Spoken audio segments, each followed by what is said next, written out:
It has been 109 days since the unjust arrest of Chairman Tehreek-e-Insaf and former Prime Minister Imran Khan. Imran Khan is currently arrested in the Al Qadir Trust case along with the cipher case, whose bail application was heard in the Supreme Court today. Imran Khan's lawyer, Barrister Salman Safdar, while presenting his arguments in the Supreme Court today, said that this case has no standing. The arrest was made in a clandestine way, and to this day, a copy of the cipher has not been provided, which could prove whether Imran Khan had committed any violations or not. He further added that the sections cited by the prosecution do not apply to this case at all. Upon hearing the arguments made by Barrister Salman Safdar, Justice Yahya Afridi remarked that the disappearance of the cipher is not a crime, while Justice Aisha Malik raised the most important point when she asked why the Ministry of Interior was the main complainant in this case. These remarks and yesterday's decision of the Islamabad High Court to declare the jail trial illegal prove that the cipher case against Imran Khan is merely one of political vengeance. The court adjourned the hearing without giving a date and issued notices to all parties. Before the Supreme Court heard the cipher bail case, the case against the indictment of Chairman Imran Khan during the cipher prison trial was heard. Mr. Khan's legal counsel Hamid Khan requested the court to postpone the hearing so that he could read the detailed judgment from the Islamabad High Court from yesterday and amend his petition accordingly. The court granted the motion and adjourned the hearing without any proceedings taking place.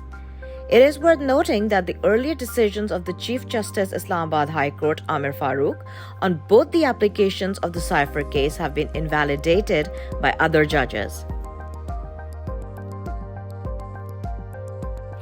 A fuel cost adjustment of 3.5 rupees more per unit to further inflate bills.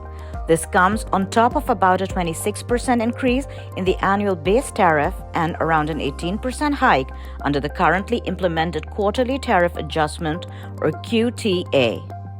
Pakistan's leading English-language newspaper, The Dawn, reported that the Central Power Purchasing Agency on Monday sought a massive 3.55 rupees per unit as fuel cost adjustment for ex-WAPDA distribution companies to raise another 33 billion rupees from consumers in December, despite a healthy 76% electricity generation from cheaper domestic fuels.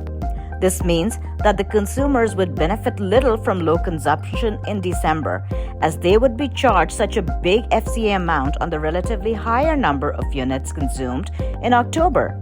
This is mainly due to the Central Power Purchasing Agency claiming over 28 billion rupees for some past adjustments, resulting in an additional cost of 2.95 rupees per unit instead of just 59 paise for the generation cost in October.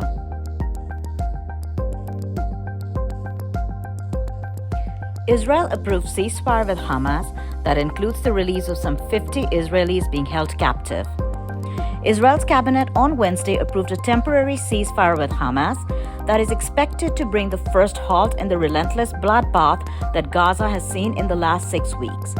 The deal calls for a 4-day ceasefire, during which Israel will halt its offensive in Gaza, while Hamas frees at least 50 of the roughly 240 hostages, according to a report by the Associated Press. The first hostages to be released are women and children.